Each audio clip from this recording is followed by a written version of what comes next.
30% vote ബാങ്കിനു വേണ്ടി KCBCയുടെ അഭ്യർത്ഥനകളെല്ലാം നിരാകരിച്ചുകൊണ്ട് 610 കുടുംബങ്ങളെ Indian പാർലമെന്റിൽ ഒറ്റുകൊടുത്ത കോൺഗ്രസ് എംപിമാർക്കും ഭേദഗതി ബില്ലിനെ നിരന്തരം എതിർത്ത മറ്റ് കോൺഗ്രസ് നേതാക്കൾക്കും സമരപ്പന്തലിൽ പ്രവേശനമില്ല.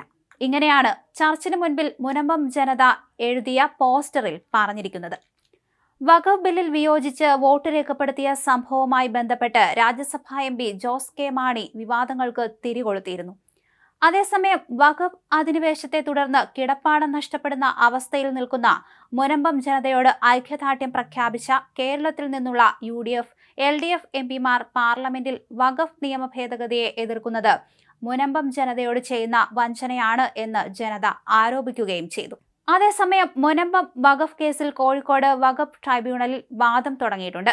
വഖഫ് ആധാരത്തിൽ 2 തവണ വഖഫ് എന്ന് പരാമർശിച്ചതും ദൈവനാമത്തിൽ ആത്മശാന്തിക്കായി സമർപ്പിക്കുന്നതായി പറഞ്ഞതും ഉന്നയിച്ച് ഭൂമി വഖഫ് തന്നെയെന്ന് വഖഫ് ബോർഡ് വാദിക്കുകയും ചെയ്തു. അതേസമയം മുനമ്പത്തേത് വഖഫ് ഭൂമിയാണെന്ന നിലപാട് തിരുത്തി സിദ്ദിഖ് സേഠിന്റെ മകളുടെ മക്കൾ. ഫറൂഖ് കോളേജിന് വേണ്ടി ഭൂമി നൽകിയത് സിദ്ദിഖ് സേഠായിരുന്നു. മുനമ്പത്തെ ഭൂമി വഖഫാണെന്നും തിരിച്ചടയ്ക്കണമെന്നും വഖഫ് ബോർഡിൽ ഹർജി നൽകിയ സുബൈദയുടെ മക്കളാണ് നിലപാട് മാറ്റിയത്. ഇവരുടെ അഭിഭാഷകൻ ഇക്കാര്യം വഖഫ് ട്രിബ്യൂണലിൽ ബോധിപ്പിച്ചു. കോഴിക്കോട് ട്രൈബ്യൂണലിൽ പ്രാഥമിക വാദം ആരംഭിച്ചപ്പോൾ വഖഫ് ബോർഡ്, ഫാറൂഖ് കോളേജ്, മുനമ്പം നിവാസികൾ എന്നിവർക്കൊപ്പം സുബൈദയുടെ മക്കളിൽ 2 പേരും കക്ഷി ചേർന്നിരുന്നു. അഡ്വക്കേറ്റ് സജീദാണ് ഇവർക്ക് വേണ്ടി ഹാജരായത്. ഫാറൂഖ് കോളേജ് അധികൃതരുടെയും മുനമ്പം നിവാസികളുടെയും അതേ നിലപാടാണ് ഇതുവരെ വഖഫ് ഭൂമിയാണെന്ന് പറഞ്ഞിരുന്നവർ ഇപ്പോൾ സ്വീകരിച്ചിരിക്കുന്നത്. മുനമ്പത്തേത് വഖഫ് ഭൂമിയാണെന്ന നിലപാടാണ് ഇവർ പറവൂർ കേസിലും ബോർഡിന്റെ സിറ്റിംഗിലും അടക്കം ഇതുവരെ എടുത്തത്.